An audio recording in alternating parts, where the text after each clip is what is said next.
Can you sail under the command of a pirate? Or can you not? 8 a.m., December 3rd, 2002, Long Beach, California. The crew of the brig Lady Washington prepares her to cast off on a 40-day voyage to the island of St. Vincent, where she will play the role of the interceptor in Pirates of the Caribbean. In LA, we did approximately 49 days of preparation to the vessel. That's when the majority of the set dressing happened, making the boat look the way the art department wanted it to look for this film, to make it match ships like the Dauntless and the Black Pearl.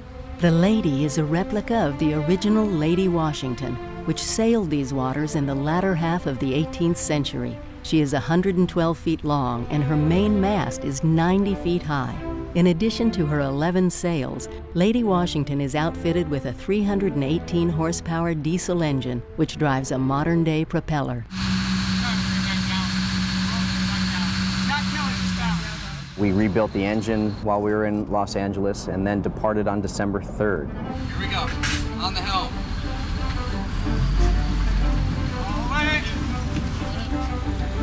Quarter springs on board. All lines, all hands. Thank you. See you in the Caribbean.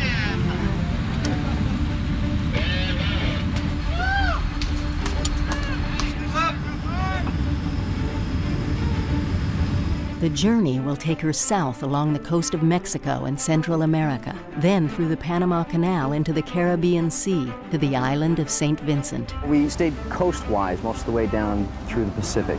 The reason for that is, A, it's the most direct route, the currents are favorable, the weather's typically favorable, and if we needed provisions or had a mechanical failure, we wanted to be close enough to receive assistance so as not to slow down the production of the film.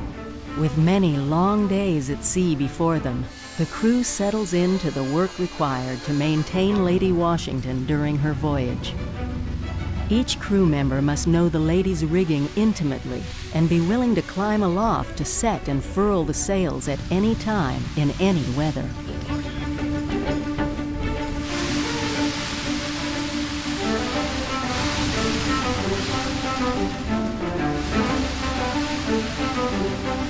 As is common in these waters, dolphins often swim alongside the Lady, frolicking in her bow wake, and crew members have no trouble getting into position for this photo opportunity.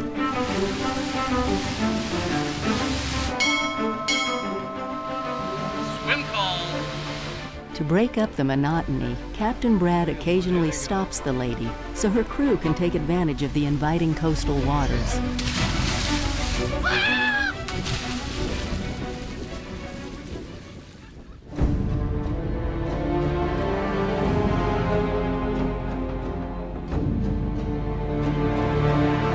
Friday the 13th, December, Acapulco, Mexico.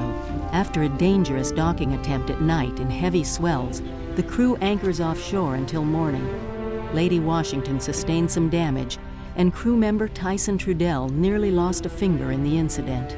Captain Souza decides to attempt a less risky Mediterranean-style mooring to refuel and take on supplies. Ease away, ease away, ease away. Hold, hold.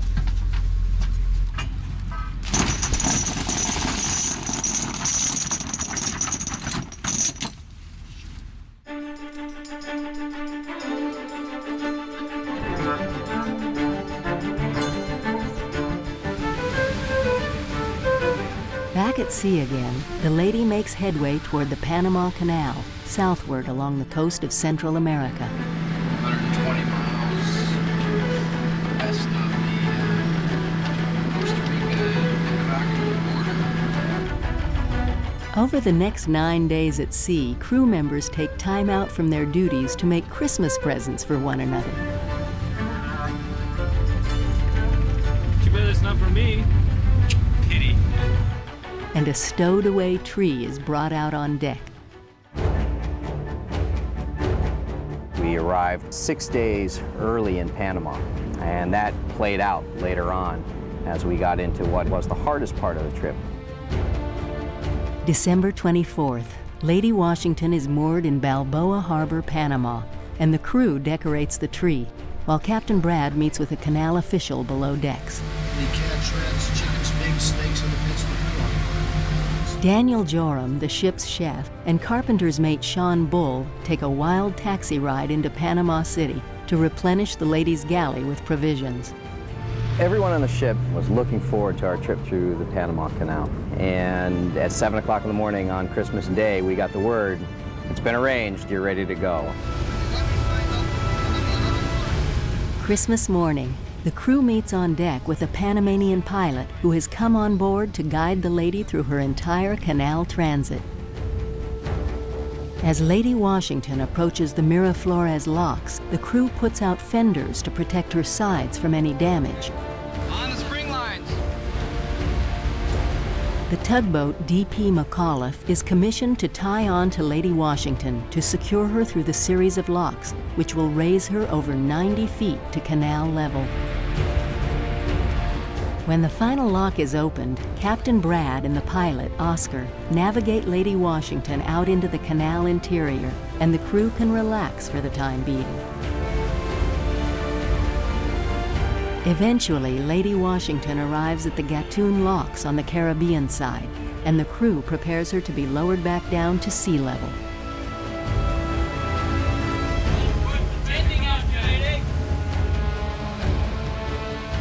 This time-lapse sequence shows the lady being lowered in the final of the 3 sets of locks.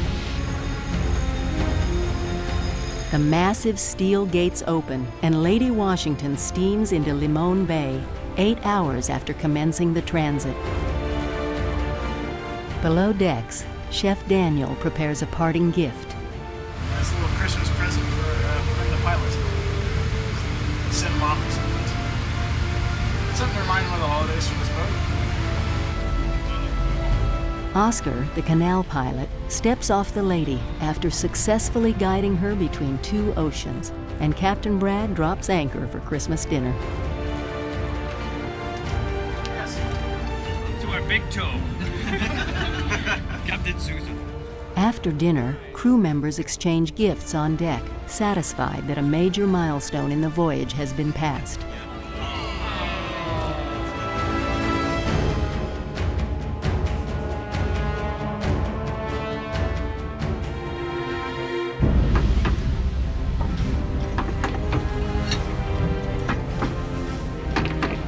In the morning, after weighing anchor, the crew sets sail, and Lady Washington heads into the Western Caribbean, facing increasingly rough seas. We got about 30 or 40 miles out, and that's when it started, the challenge that we all knew was there. It was blowing 38 miles, 40 miles an hour, and the seas were getting as large as 25. And we were really getting tossed and turned. There was water constantly on the deck, huge waves rushing across the deck. We were just holding on, hoping that if we stayed out there long enough, the Caribbean would blow itself out, but that wasn't the case. On December 30th, the seas became so big that the entire bow of the ship started crashing through waves, and we snapped off our jib boom, which is the front part of the ship that holds everything above it from falling backwards. And at that point, it became very necessary to turn around and find the closest port of refuge so that we could make repairs to the ship.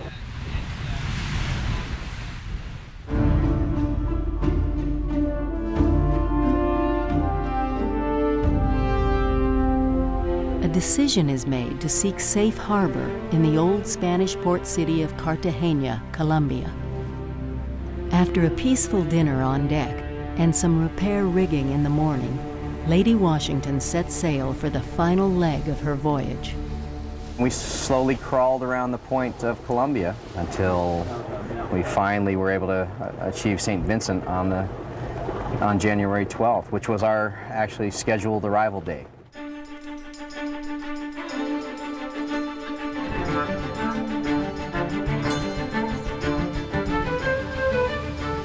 Dawn, January 12, 2003. The brig Lady Washington cruises into the coastal waters off the island of St. Vincent, 40 days and over 4,400 nautical miles from her departure point in Long Beach, California. We're almost there. It's a good feeling.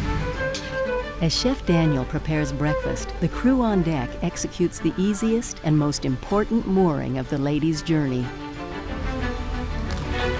Hold now. Hold out. All right, take off after leading. As a captain, I was really proud of my crew. They worked tirelessly meeting the challenge, and then succeeding was really a wonderful thing to be part of. Although the voyage has ended, the work is not over. The lady receives a new jib boom, a lot of rigging work, and some fit and finish. Finally, the ship is outfitted with British naval flags, and with that, the brig Lady Washington becomes the Interceptor and sails into motion picture history.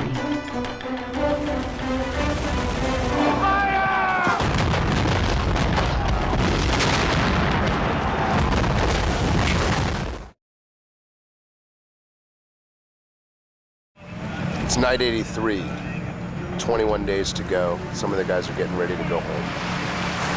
One of the last big nights of the movie. I'm Lee Ehrenberg. I play Pintel. There I am without my makeup. Disney invited me to keep a video journal of my experiences on the movie. I call it my Diary of a Pirate.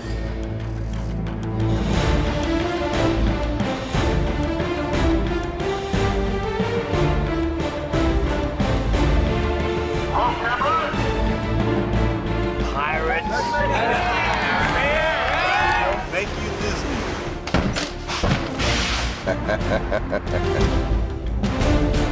Pirate love, baby. Action! Spy camera.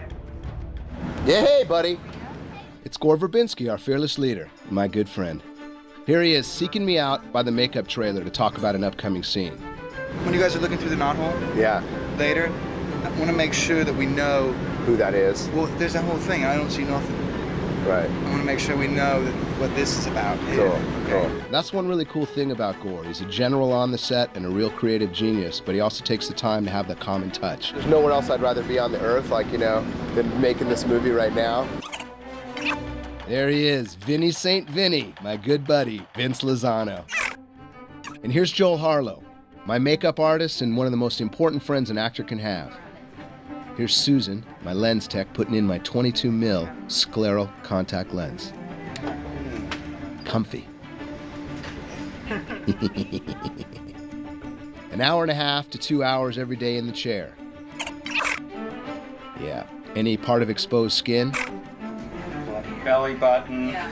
I want to start sending Look at those nails, 6 months.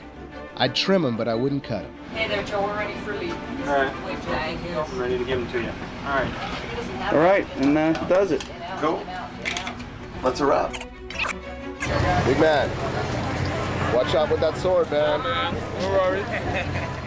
Fellow pirate. Is it Jack's sword that's the real sword? There's one real sword and one with Jack's, no. There's mine. Here's my sword. It's a good sword. We had a great sword master, Errol Flynn's old stunt double, Bob Anderson. It was an amazing process to work out all the stunts and fighting. Angus Barnett, my good buddy, with a piece of Aztec gold. Oh, cool. That's one of the... Cool. That's one of the Aztec ones. Heads or death. Last day on the movie, man. Yeah, last day on the movie, man. It's your last day? Last day? Hey. I know, man. Unless it all goes wrong tonight.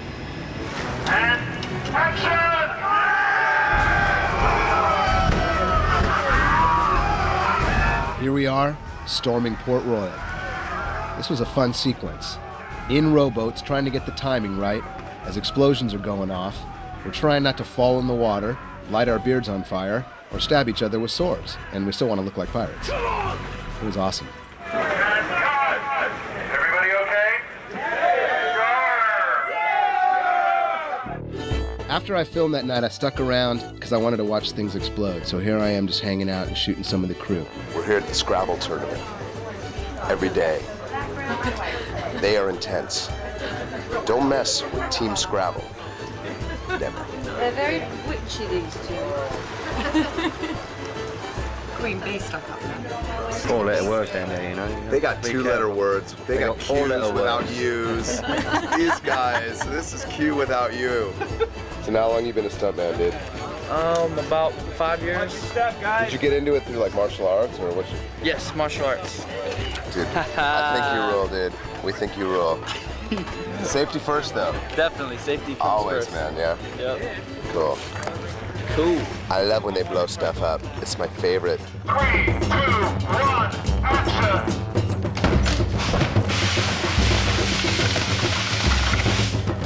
And cut! I love it. Boom. Yeah, man.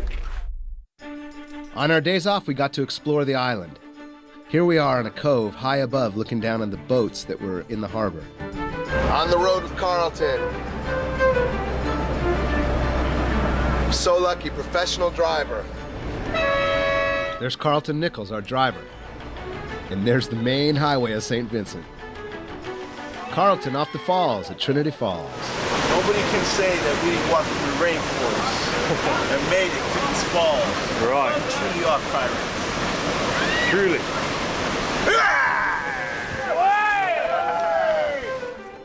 Montreal Gardens, a plantation estate where you could see some amazing flora and fauna.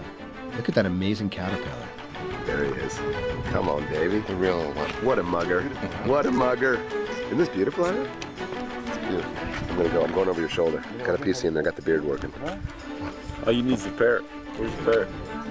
This is the parrot. It's a parrot POV. What is the parrot POV? Which shoulder does it usually on? What's the line the parrot says? This is what the parrot sees. This is the parrot's POV. And here we are at the Camelot Inn, our hotel high above Kingston. Kevin McNally cooking dinner for us. Go and see the bubbling mass. It's a beautiful thing to behold.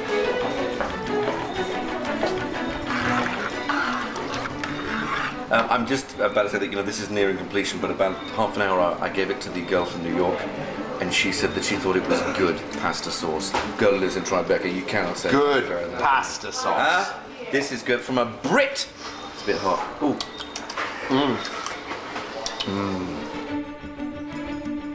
All right, here we are, another day in paradise.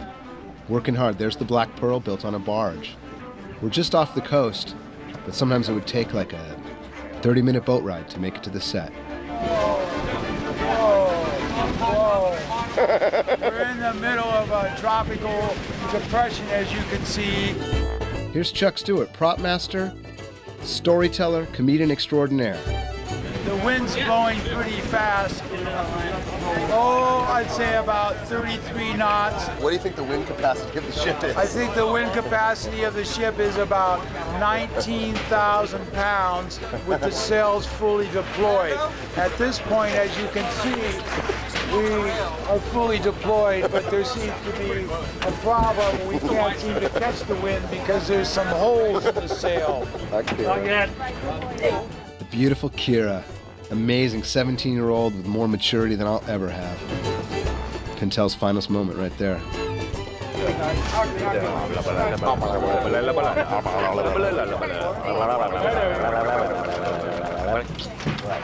Captain Jack, why did we ever let him go? He's more fun than Barbosa. I mean, comedy night's much better with... Johnny D, my favorite movie star. Hollywood legend, all-around great guy. It's got the wide angle. So you're able to interchangeable lenses? Yeah. And here's the spout. Quiet, please, here now. Quiet. You can get so tight. But you can get like really close, like get all that. That's fantastic. The gun? Yeah. That's really a nice So I can get in there and go like this. Like, that's really yeah, it's pretty good. So good. Nice, good smoke. Here we go. Okay. Put him down. Everybody set? Roll camera. And action! My father is bootstrap builder. His blood runs in my veins. It's a spitting image of Bootstrap Bill, sent back to haunt us. Here my buddy Mackenzie Crook illustrates the repetitive nature of filmmaking. His blood runs in my veins. It's a spitting image of Bootstrap Bill, come back to haunt us. On my word, do as I say. His blood runs in my veins. It's a spitting image of Bootstrap Bill. Come back to haunt us. Well, pull this trigger. My father is Bootstrap Bill Turner. His blood runs in my veins. It's a spitting image of Bootstrap Bill. Come back to haunt us. On my word to us. Well, pull this trigger. Cut! Very nice. Good. Another day in paradise. At the end of the day, it was a 30-minute boat ride back to shore. Kira took the first one. I took the last. This is Lee Ehrenberg wishing you fair winds and a following sea.